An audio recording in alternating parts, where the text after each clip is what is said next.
Kunjung mendapatkan titik terang terkait surat wasiat berupa warisan yang ditinggalkan mendiang Dorce Gamalama.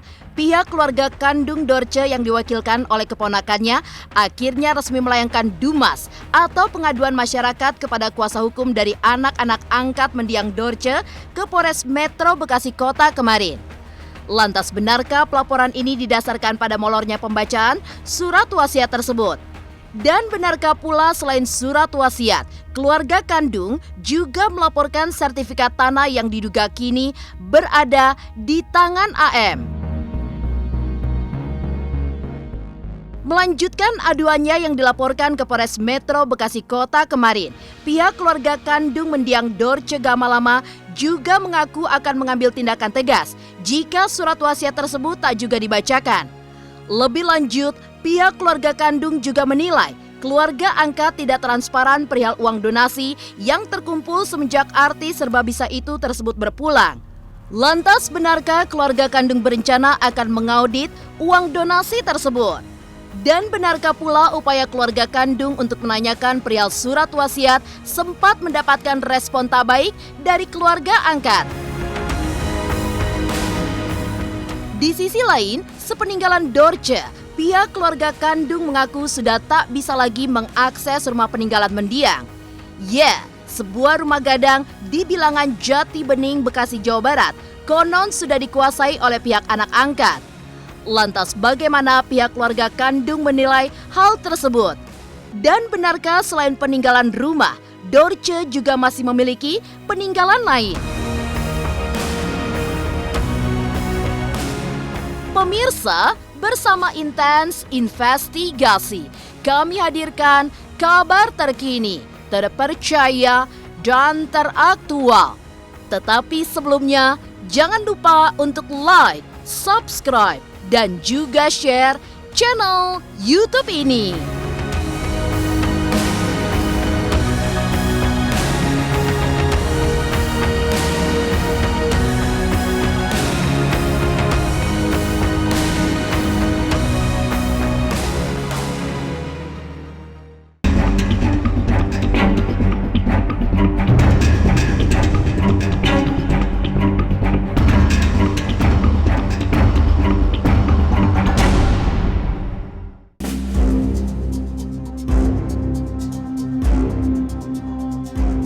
Perseteruan antara pihak keluarga kandung mendiang Dorce Gamalama melawan anak angkatnya ternyata berbuntut panjang.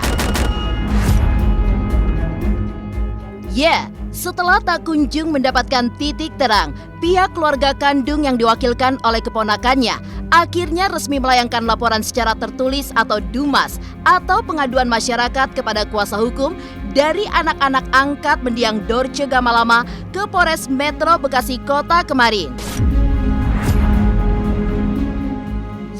Pihak keluarga kandung juga menilai adanya hal yang aneh pada surat wasiat.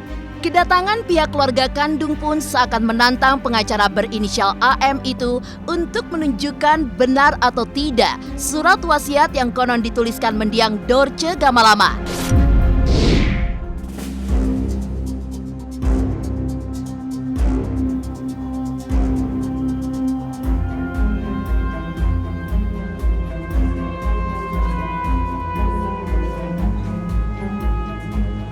Ya kita cek itu bang, masalahnya dari awal kita ketemu pas hari kedua itu mereka bilang ada wasiat dan itu dibuka setelah 40 hari. Nah setelah 40 hari kita tanyakan, mereka malah bilang tunggu aja undangan dari notaris. Nah sampai sekarang kan udah mau 3 bulan kan, nggak ada kabar gitu loh. Nah sekarang kita pertanyakan itu benar ada apa enggak sih wasiat itu, sah nggak sih wasiatnya itu gitu loh. Kalau emang nggak ada ya keluarkan aja, kenapa mesti lama-lama gitu, ini udah 3 bulan loh. Ya kan, udah mau 3 bulan kan? Surat wasiat mendiang Dorce Gamalama memang mulai santer beredar saat kuasa hukum anak angkat mendiang Dorce mengungkapkannya dalam acara 7 harian sepeninggalan artis serba bisa tersebut. Dalam keterangannya, kuasa hukum anak angkat Dorce mengaku bila kliennya mendiang Dorce sudah membuat surat wasiat sejak lama dan menyerahkannya kepada notaris. Meski begitu, sampai saat ini pihak keluarga kandung mengaku belum mendapatkan informasi terkait siapa dan di mana adanya notaris tersebut. Untuk itu, pihak keluarga kandung pun mengungkapkan kegeraman mereka dengan membuatkan surat pengaduannya kemarin. Dan benarkah pula, selain surat wasiat, keluarga kandung juga melaporkan sertifikat tanah yang diduga kini berada di tangan AM. Betul, semuanya sudah Bunda Dorce siapkan sejak lama, sejak bertahun-tahun yang lalu. Revisi, bolak-balik lah, pokoknya itu sudah diurus dari udah sejak lama. Belum juga ada kabar dari pihak pengacara maupun anak angkat, yaitu Mbak Amel, yang katanya kita masih menunggu panggilan dari notaris. Sepertinya sih emang tidak ada itikat baik ya gitu, karena selalu mengulur dan mengulur waktu. Komunikasi sama si AM ini seperti apa, terus responnya dia juga seperti apa pas menerima surat? Tidak ada respon, cuman saya yang memulai untuk WA beliau. Awalnya responnya positif, akan tetapi setelah dia berjanji Selasa atau Rabu tidak ada kabar. Terus dia hanya bahasa, saya lagi sibuk, tunggulah panggilan notaris. Hanya itu. Sejauh ini berarti notarisnya tidak tampak ya Bang? Tidak nampak. Maka saya bisa berkesimpulan nih, betul ada tidak wasiat, betul atau tidak ada notarisnya.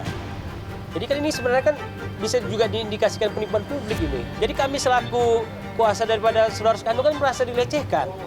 Ini kok dipermainkan orang meninggal. Kalau udah hartanya bagi, kalau tidak selesai kan begitu. Karena kita sudah wanti-wanti dari awal untuk minta dikembalikan. Karena kita kan ahli waris. Jadi kan yang berhak memegang itu bukan dia atau siapa, tapi ahli warisnya.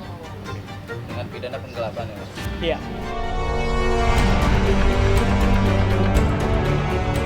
Melanjutkan aduannya, pihak keluarga kandung mendiang Dorce Gamalama juga mengaku akan mengambil tindakan tegas jika surat wasiat tersebut tak juga dibacakan. Lantas, upaya hukum apa yang akan diambil? Dan benarkah pula keluarga kandung berencana akan melakukan audit terkait uang donasi mendiang Dorce? Pemirsa, pastikan tetap di Intens Investigasi. Dan jangan lupa untuk like, subscribe, dan juga share channel YouTube ini. Halo, aku Bunga Zena. Saksikan terus Intens Investigasi yang tayang 3 kali sehari, Senin sampai Sabtu. Dan jangan lupa kalian like, share, dan subscribe.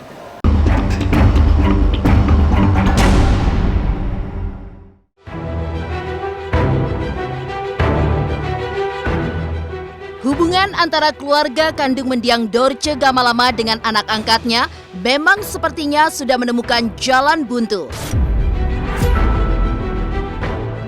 Ya, hal ini diungkapkan oleh keluarga kandung mendiang Dorce yang mengaku jika untuk melakukan sambungan telepon saja sudah tidak bisa lantaran sudah diblok oleh pihak anak angkat.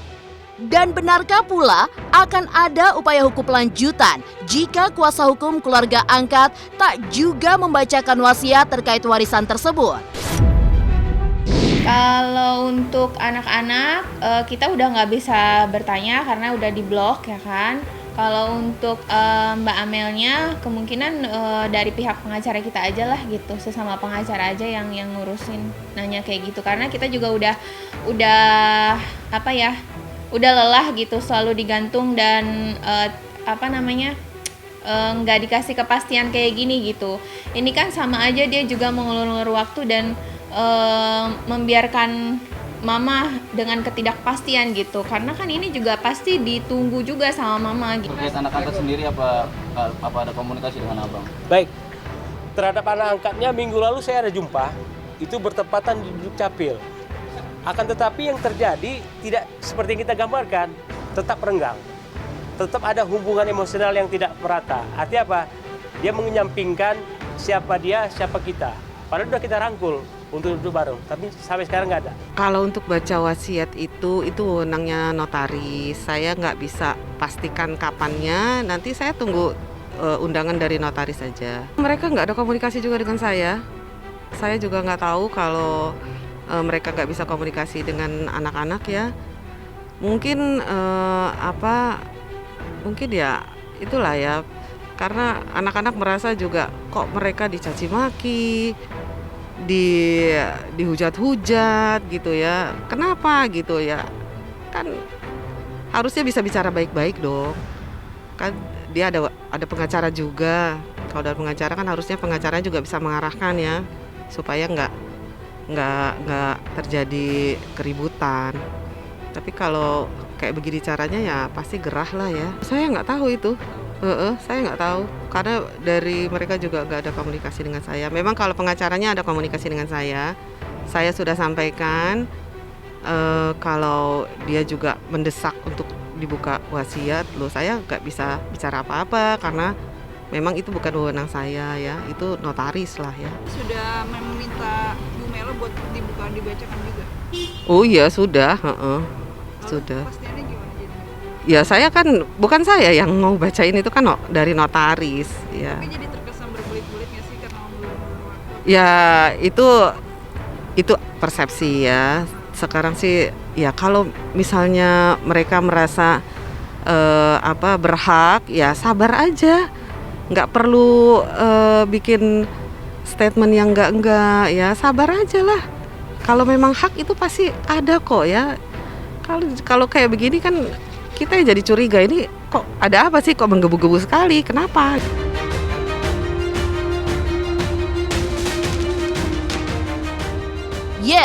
Sejak kepergian mendiang Dorce Gamalama, sosoknya yang baik dan kerap membantu membuat banyak orang yang datang dan memberikan bantuan.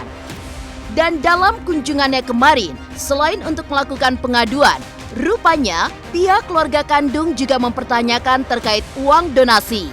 Menurut mereka, pihak keluarga angkat tidak terbuka atau terkesan menutup-nutupi terkait jumlah ataupun berapa besarnya uang donasi tersebut. Dan benarkah pula karena tak adanya keterbukaan, pihak keluarga kandung berencana melakukan audit terkait uang donasi tersebut? Terkait donasi gimana tuh Bang? Sudah clear atau? Jadi gini, donasi ini nampaknya saya tengok bercampur nih antara untuk kepentingan pribadi dan kesehatan. Cuman angka-angka yang kami terima ini belum faktual. Artinya apa? Masih tahap pemberitaan yang kami terima. Jadi untuk itu lebih lanjutnya kami akan menyuratilah pihak-pihak yang terkait seperti penyumbang-penyumbang tersebut agar diklarifikasi uang itu jatuhnya kemana dan kapan supaya bisa kita audit terhadap rekening mendiang almarhum. Kalau untuk saya sama anak-anak kita, kalau bisa kita selesaikan secara keluarga. Di sisi lain, sepeninggalan mendiang Dorce, pihak keluarga kandung mengaku sudah tak bisa lagi mengakses rumah peninggalan mendiang. Lantas bagaimana pihak keluarga kandung menilai hal tersebut? Dan benarkah selain peninggalan rumah, Dorce juga masih memiliki peninggalan lainnya? Pemirsa Intens Investigasi, jangan lupa untuk like, subscribe, dan juga share channel YouTube ini. Halo, saya Chico Jericho. Saksikan terus Intens Investigasi yang tayang 3 kali sehari, Senin sampai Sabtu. Jangan lupa like, share, dan subscribe.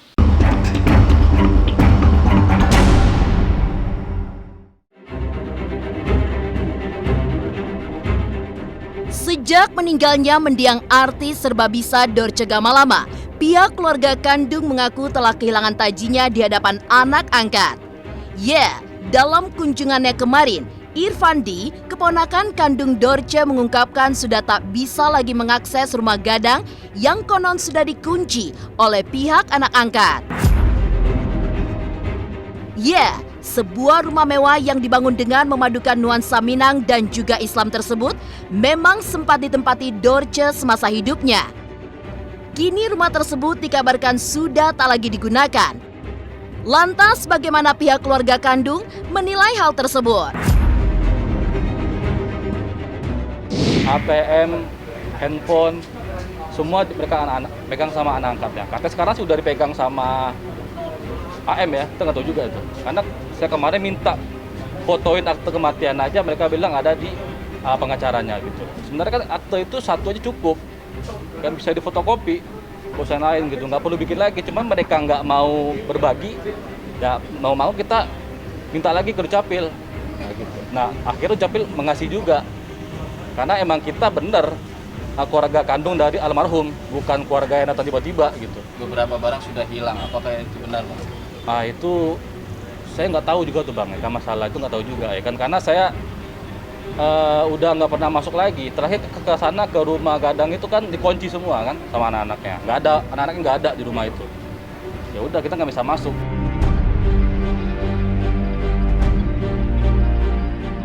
Tidak hanya soal rumah Gadang, sebuah peninggalan harta benda lain yakni berupa emas, konon juga kini tengah menjadi sengketa.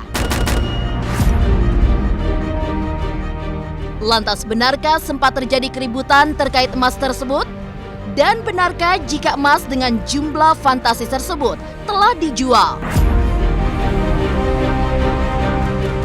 Jadi begini, setelah kita telusuri, rupanya harta mendiang itu bukan aja berupa tanah, akan tetapi berupa ada beberapa emas yang saat ini berada di toko emas. Dan itu kita ketahui sejak adanya ribut-ribut anak angkat meminta untuk dikembalikan terhadap emas yang sudah ditebus oleh mendiang. Sampai saat ini memang emas itu belum diambil, masih di tangan toko pemiliknya. Tapi hal itu membuktikan bahwasanya almarhum itu ada menyimpan harta-harta selain daripada tanah. Dan itu yang sangat kita sesalkan apa? Ini anak angkat tidak pernah konfirmasi ke kita bahwasanya selain tanah ada juga harta-harta peninggalan almarhum. Di situ yang kita kecewanya. Ditaksir pada waktu itu sekitar kalau dinominalkan 20 juta ya. Kita nggak tahu berapa beratnya.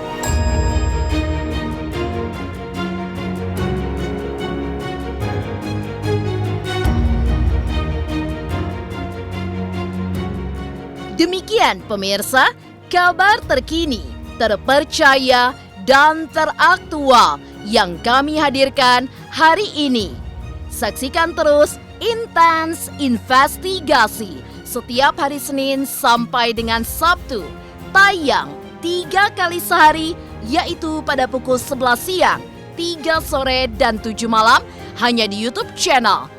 Dan pastikan jangan lupa untuk like, subscribe, share, dan juga komen channel Intens Investigasi.